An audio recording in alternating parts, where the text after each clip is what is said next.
कहा शिव शक्ति आपस में उलझे हैं और यहां शिव शक्ति का अंश असुर कुल में जन्म लेने को है।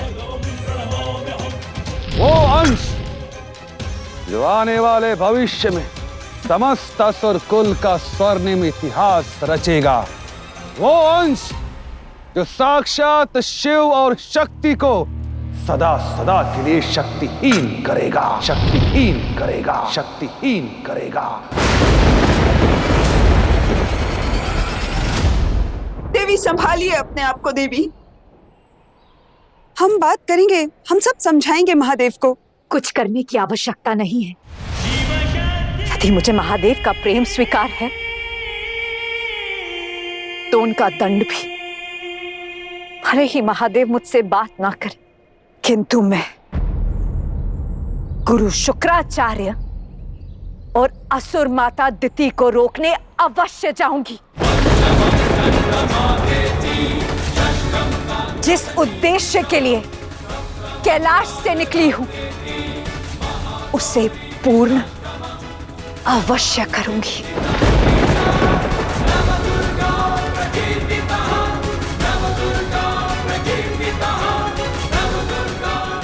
अब क्या करे नारायण? तितर बितर हुई घटनाओं को समेट कर ही निर्णय तक पहुंचा जा सकता है देवऋषि। और इस पूरे घटनाक्रम को शिव और शक्ति के बीच मतभेद नहीं, एक पति पत्नी के बीच विवाद की भांति देखिए जो हर घर की कथा है। किंतु महादेव और देवी पार्वती के बीच का यह द्वंद्व अंत में संसार के लिए सुख ही लेकर आएगा।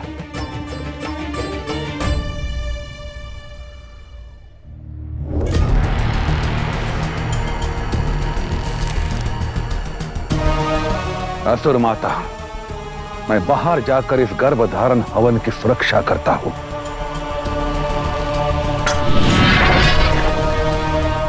स्वामी, विधि आगे बढ़ाएं।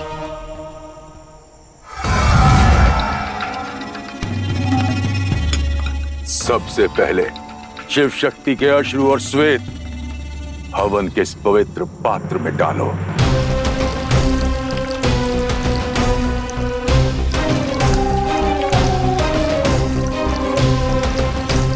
अब अपने हाथ में थामे हुए इस खाली पात्र को इतने बल से इतनी दूर फेंको ये किसी को भी ना मिल पाए।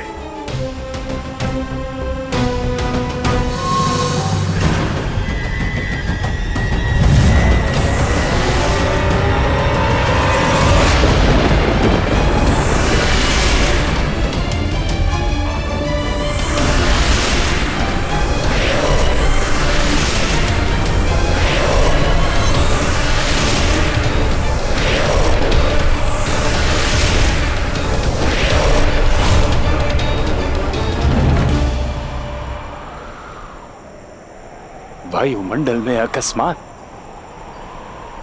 इतना सूक्ष्म कंपन कैसा?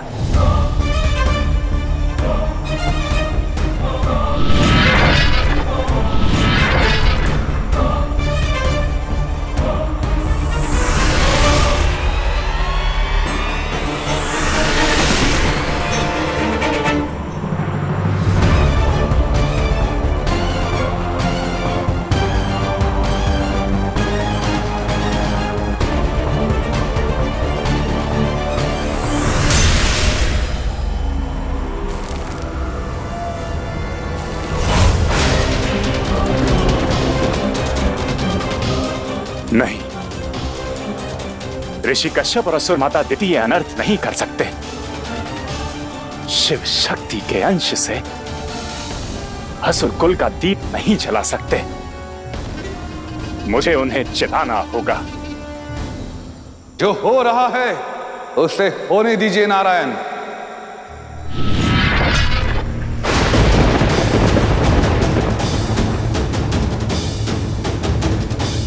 पालनकर्ता का कर्तव्य किसी को उसके कर्म से रोकना नहीं, किंतु सचेत करना होता है शुक्राचार्य। और जब शिव शक्ति अपने कर्तव्य पथ से नहीं डिगे तो भला मैं कैसे डिग सकता हूं? मैं दिति और ऋषि कश्यप को समझाने अवश्य जाऊंगा। और ये मैं कदापि होने नहीं दूंगा।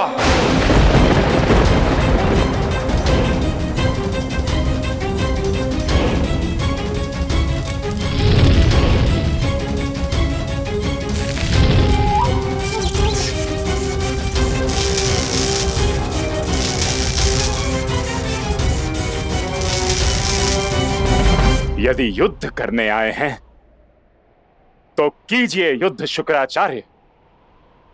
मैं भी देखता हूं कि आज आप मुझे कैसे रोकते हैं।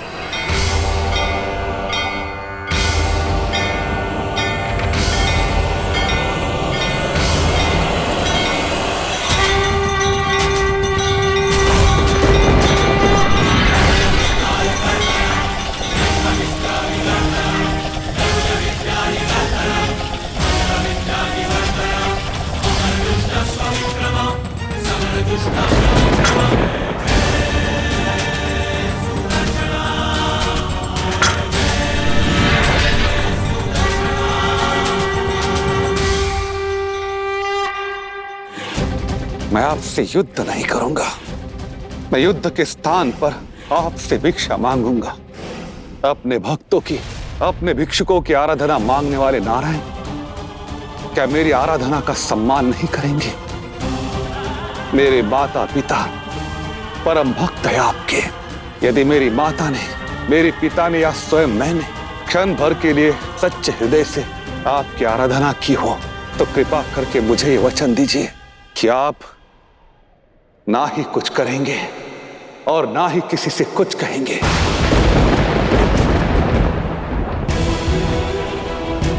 शुक्राचार्य, आप षड्यंत्र से शिवत्व का सामना करने का प्रयत्न कर रहे हैं। कम से कम महादेव के न्याय से तो भयभीत हो जाइए। जब न्याय की घड़ी आएगी तब देख लेंगे नारायण। यदि मैं भयभीत हो गया तो असुर गुरु का धर्म कैसे निभा पाऊंगा? समझने का प्रयास कीजिए। महादेव का रोष झेल कर भी देवी पार्वती असुर माता दिति और ऋषि कश्यप को ढूंढ रही हैं। यदि उन्होंने अपने और महादेव के आंसू और श्वेत को देखा तो सर्वनाश कर देंगी। और महादेव जो क्रोधित होकर वैराग्य में हैं, क्या उनसे ये छल शोभा देगा आपको? असुर माता दिति, शुक्राचार्य,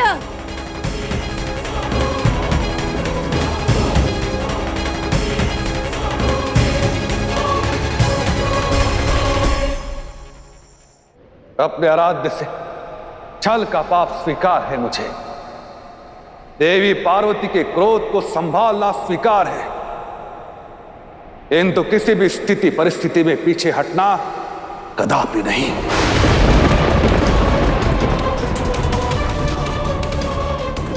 बताइए नारायण, क्या आपको मेरे माता पिता की भक्ति स्वीकार है या नहीं?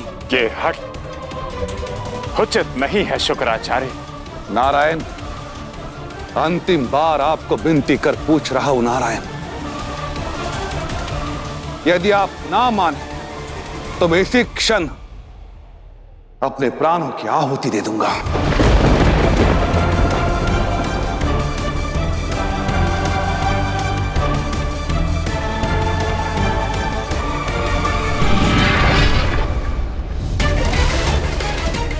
भक्ति के धरातल पर भिक्षा मांग रहे हैं शुक्राचार्य। आपको भक्ति का फल तो देना ही होगा। जय दिया वचन, किसी से भी कुछ नहीं कहूंगा, किसी से भी कुछ नहीं कहूंगा, किसी से भी कुछ नहीं कहूंगा।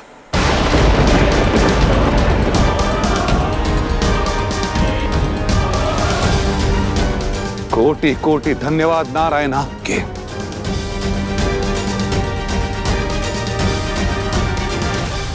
ऋषि कश्यप कहाँ है आप?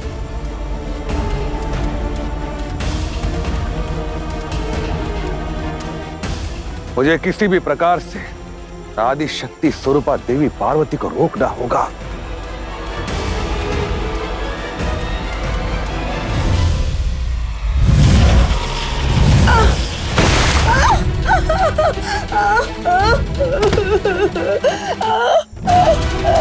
कोई बचाओ, बचाओ कोई मुझे, बचाओ कोई, बचाओ, बचाओ। कौन हो तुम? क्या हुआ तुम्हें?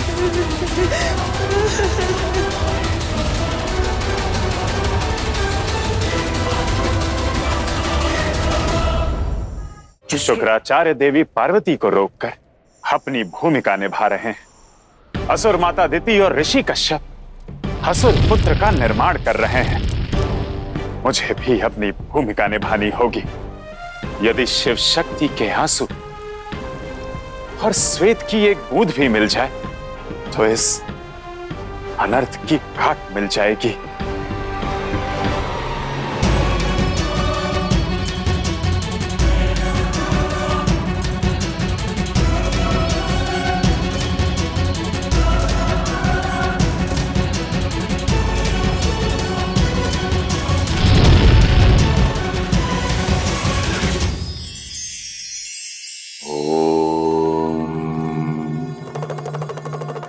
मैं मानव का सबसे बड़ा शत्रु, जिसे मन में मैंने घर कर लिया, वो प्रेम, साथ, संबंध सब कुछ खो देता है, हमें स्वार्थी बना देता है और स्वार्थ में डूबे हुए व्यक्ति को स्वयं के सिवाय और कुछ नहीं दिखाई दे सकता।